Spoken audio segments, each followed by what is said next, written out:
नमस्कार मित्रों, स्वागत करते हैं एक बार फिर से हम आपका अपने यूट्यूब चैनल कवि क्लासेस में। मित्रों, जैसा कि आपको पता है कि आपका एंट्रेंस एग्जामिनेशन जो कि 6 अक्टूबर को होने वाला था, वह अब कब होगा तो 9 अक्टूबर को होगा। तो इसी को मद्देनज़र रखते हुए हम लोग अपने टीचिंग एप्टीट्यूड की जो प्रैक्टिस सेट है उसको कंटिन्यू रखते हैं और यह प्रैक्टिस सेट जो है आपका 8 अक्टूबर तक चलेगा टीचिंग एप्टीट्यूड का। अब यहाँ बात करते हैं कि टीचिंग एप्टीट्यूड जो सेक्शन है वह किसके लिए है, तो जो ह्यूमैनिटीज एंड सोशल साइंस के हैं और जिनका मैथ का है उन सभी लोगों को यहाँ पे प्रैक्टिस सेट टीचिंग एप्टीट्यूड का जरूर हल करना चाहिए। तो चलिए बिना समय गवाए आज हम अपने टीचिंग एप्टीट्यूड के प्रैक्टिस सेट 11 को हल करते हैं। यहाँ पर आज का हमारा पहला क्वेश्चन है, अर्थात कि हम लोग क्वेश्चन नंबर 26 पहले सेशन हम लोग कर चुके हैं, यानी 10वां जो हम लोग का प्रैक्टिस सेट है। अब हम यहाँ पे 27 से शुरू करते हैं। क्वेश्चन है कि करके सीखना उपयोगी है क्योंकि बच्चे करके अधिक अच्छा समझते हैं, या फिर यह अधिक रुचिकर होता है, या फिर बच्चे क्रियाशील पसंद करते हैं, या फिर इससे बच्चों को व्यस्त रखने में मदद मिलती है। तो यहाँ पे देखिए सही आंसर जो होगा वह होगा आपका ऑप्शन नंबर बी, यानी कि यह अधिक रुचिकर होता है। अगर कोई भी चीज़ आप करके सीखना चाहते हैं तो वह जल्दी ही क्या होगा, आप जल्दी ही उसको सीख लेंगे। और यह जल्दी सीखने का कारण क्या है, क्योंकि वह चीज़ क्या होगी, आपको इंटरेस्टिंग लगेगी। जैसे अगर छोटे बच्चे होते हैं तो अगर उनको क्लास के बाहर निकाल करके ABCD जोर जोर से चिल्ला चिल्ला कर बुलवाया जाए तो उनको जो ABCD है वो बहुत जल्दी याद होती है। तो ठीक उसी प्रकार से अगर जो चीज़ें इंटरेस्टिंग लगती है उनको कराया जाए तो वह बहुत जल्दी ही सीखी जा सकती है। क्वेश्चन नंबर 28 है कि अच्छे शिक्षण को विकसित करना चाहिए। शिक्षकों की ज्ञान पर निर्भरता, अभिभावकों की सहायता पर निर्भरता, या फिर अपने स्वयं के अध्ययन पर निर्भरता, या फिर पाठ्य पुस्तकों के नाम पर निर्भरता। तो सही आंसर होगा कि ऑप्शन नंबर सी। यहाँ पे देखिए चाहे जो भी कोई कुछ कर ले, आप तब तक कुछ भी नहीं कर सकते हैं जब तक कि स्वयं आप आगे नहीं बढ़ें। कहा जाता है ना कि अगर आप मेहनत नहीं करेंगे तो भगवान भी आपकी मदद नहीं करेगा। तो स्वयं यहाँ पे अगर आप अध्ययन नहीं करेंगे तो आपका जो अच्छा शिक्षण है यानी टीचिंग एप्टीट्यूड है वह डेवलप नहीं हो पाएगा। अब बात करते हैं क्वेश्चन नंबर 29 की। क्वेश्चन नंबर 29 है कि शिक्षक का प्रमुख कार्य क्या है, यानी टीचर्स का प्रमुख कार्य क्या है। पाठ्य सहगामी क्रियाओं का आयोजन करना, छात्र अधिगम के को प्रोत्साहित एवं निर्देशित करना, या फिर कक्षा में कड़ा अनुशासन बनाए रखना, या फिर प्रधानाचार्य से मधुर संबंध बनाए रखना। तो सही आंसर होगा आपका ऑप्शन नंबर ए, यानी कि पाठ्य सहगामी क्रियाओं का आयोजन कराना यहाँ पे टीचर का जो प्रमुख कार्य एक है। क्वेश्चन नंबर 30 है कि एक अच्छे शिक्षक को शिक्षण विधियों का ज्ञान अवश्य होना चाहिए क्योंकि इससे शिक्षण अधिक प्रभावशाली हो सकता है, इससे शिक्षण कार्य जल्दी संपन्न हो सकता है, इससे शिक्षण कार्य आसानी से संपन्न किया जा सकता है, या फिर इससे शिक्षक को आत्मविश्वास मिलता है। तो जो सही आंसर होगा वह होगा आपका ऑप्शन नंबर सी, यानी कि इससे शिक्षण कार्य जो है वह आसानी से संपन्न किया जा सकता है। क्वेश्चन नंबर 31 दिया हुआ है कि श्यामपट्ट पर लिखते समय आप क्या सर्वाधिक महत्वपूर्ण चीज़ समझते हैं। अच्छा लेखन समझते हैं, या फिर बड़े अक्षरों में लेखन समझते हैं, या फिर छोटे अक्षरों में लेखन, या फिर ऑप्शन नंबर डी लेखन की स्पष्ट दृश्यता। यानी कि यहाँ पे कहने का तात्पर्य है कि एज अ टीचर अगर आप ब्लैक बोर्ड पर लिख रहे हैं तो आपके लिए सबसे इम्पॉर्टेंट चीज़ क्या है कि यहाँ पे आपकी राइटिंग महत्वपूर्ण है, या फिर कैपिटल लेटर महत्वपूर्ण है, या फिर स्मॉल लेटर, या फिर जो आप लिख रहे हैं वह क्लियर दिखाई दे। तो इस प्रकार से हम लोग कह सकते हैं कि हमारा ऑप्शन नंबर जो डी होगा वह बिल्कुल सही होगा, यानी लेखन की स्पष्ट दृश्यता जो है वह सर्वाधिक महत्वपूर्ण होती है। अब आते हैं क्वेश्चन नंबर 32 पे। शिक्षण की सबसे उत्तम विधि निम्नलिखित में से कौन सी है। तो चार ऑप्शन दिए हैं, भाषण विधि, पाठ्य पुस्तक विधि, प्रोजेक्ट विधि, या फिर पर्यटन विधि। तो सही आंसर होगा आपका 32 का ऑप्शन नंबर ए, यानी कि भाषण विधि जो है वह क्या है, शिक्षण की सबसे उत्तम विधियों में से एक माना जाता है। क्वेश्चन नंबर 33 दिया है कि शिक्षा के क्षेत्र में समय समय पर आयोगों का गठन क्यों आवश्यक होता है। समाज की आवश्यकताओं को बदलते रहना चाहिए, या फिर शिक्षा में परिवर्तन होना चाहिए, या फिर पाठ्यक्रम में नवीनीकरण होना चाहिए, या फिर उपरोक्त सभी पर विचार करना चाहिए। तो 33 का यहाँ पे सही आंसर होगा आपका ऑप्शन नंबर डी, यानी कि उपरोक्त सभी पर विचार करने हेतु। ठीक है, यानी कि समाज की आवश्यकताओं को बदलते रहना, या फिर शिक्षा में जो परिवर्तन हो रहा है उसको, या फिर पाठ्यक्रम में जो नवीनीकरण होना है उन सभी को लेकर के आप क्या करेंगे, विचार विमर्श करेंगे। अब आते हैं क्वेश्चन नंबर 34 पे।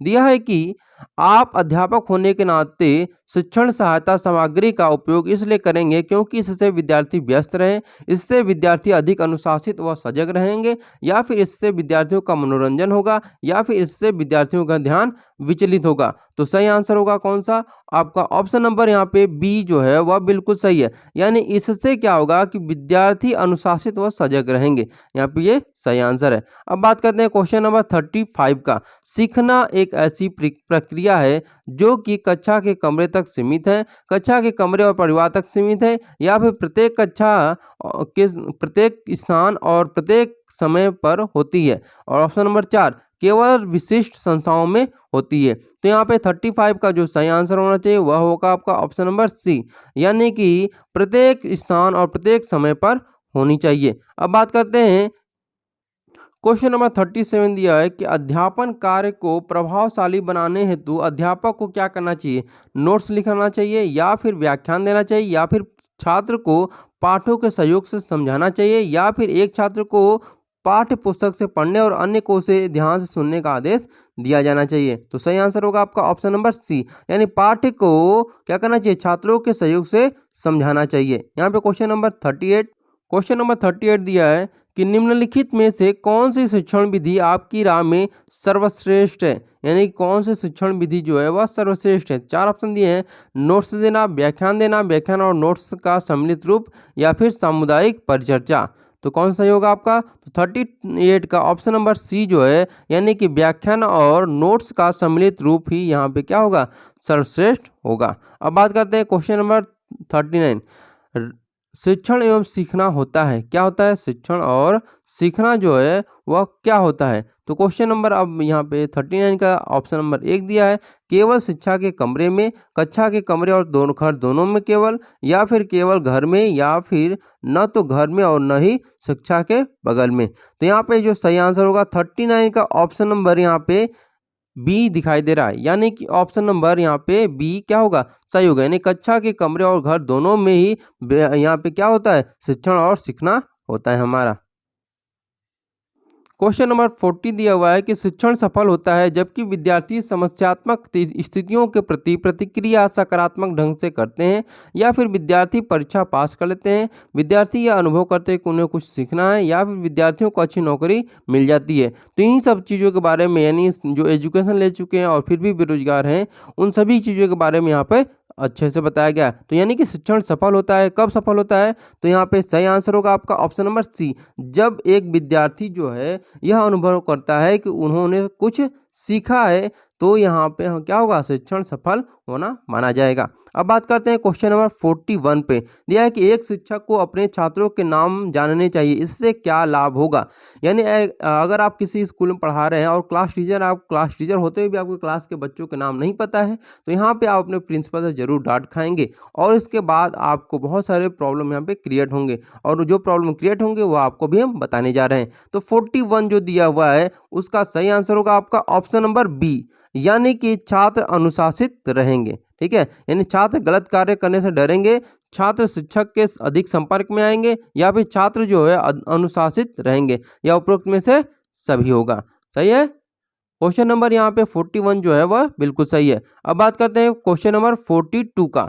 तो 42 दिया है कि यदि छात्र कक्षा में आपसे प्रश्न करते हैं तो आप क्या करेंगे, छात्रों को प्रश्न करने को उत्साहित करेंगे, या फिर उनको डांट कर बैठा देंगे, या फिर उनको शिक्षण के बाद प्रश्न करने को कहेंगे, या फिर प्रश्न के महत्व पर भाषण दीजिए। तो यहाँ पे 4 ऑप्शन दिए, और इन चारों ऑप्शन में 42 का जो है क्वेश्चन नंबर यहाँ पे ऑप्शन नंबर यहाँ पे ए सही होगा, यानी कि छात्रों को प्रश्न करने को उत्साहित करेंगे आप। ठीक है, अब बात करते हैं क्वेश्चन नंबर 43 का।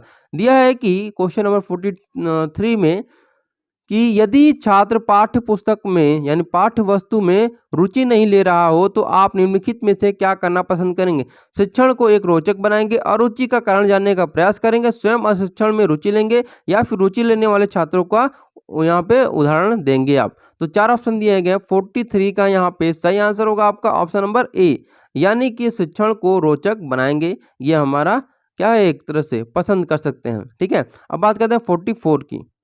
क्वेश्चन नंबर 44 दिया है कि छात्रों में प्रश्न करने की युक्ति का विकास करने हेतु उनको प्रश्न पूछने का अभ्यास करना चाहिए, उनसे प्रश्न पूछते रहना चाहिए, या फिर घर पर हल प्रश्न करने के लिए देना चाहिए, या फिर उनको प्रश्न के उत्तर देने को कहना चाहिए। तो 44 का यहाँ पे सही आंसर होगा आपका ऑप्शन नंबर बी, यानी कि उनसे प्रश्न पूछते रहना चाहिए। अब आते हैं क्वेश्चन नंबर 45 पे। विद्यार्थियों को प्रदान किया गया प्रशिक्षण प्रभावी हो सकता है। विद्यार्थियों को प्रदान किया गया शिक्षण क्या हो सकता है, प्रभावी हो सकता है, यदि अध्यापक के विषय में रुचि हो, बालकों के मानसिक स्तर के अनुरूप शिक्षा दी जाए, या फिर बालकों के शारीरिक स्तर के अनुरूप शिक्षा दी जाए, या फिर एक ही विषय वस्तु को कई बार दोहराया जाए। तो सही आंसर कौन सा होगा ये आपको बताना है। तो देखिए 45 जो क्वेश्चन है उसका सही आंसर होगा आपका ऑप्शन नंबर यहाँ पे बी सही होगा, यानी कि ऑप्शन नंबर बी, बालकों के मानसिक स्तर के अनुरूप शिक्षा दी जाए, ये सही आंसर होगा। तो आज हम लोग क्वेश्चन नंबर 45 तक ही करेंगे। आई होप आप लोग को आज का सेशन अच्छा लगा होगा। अगर आपको आज का सेशन अच्छा लगे तो जरूर हमारे कमेंट बॉक्स में जरूर कमेंट करिएगा, और अगर आपको फिर भी कोई कन्फ्यूजन जरूर वो भी कमेंट करिएगा। Okay, thank you so much for watching this video.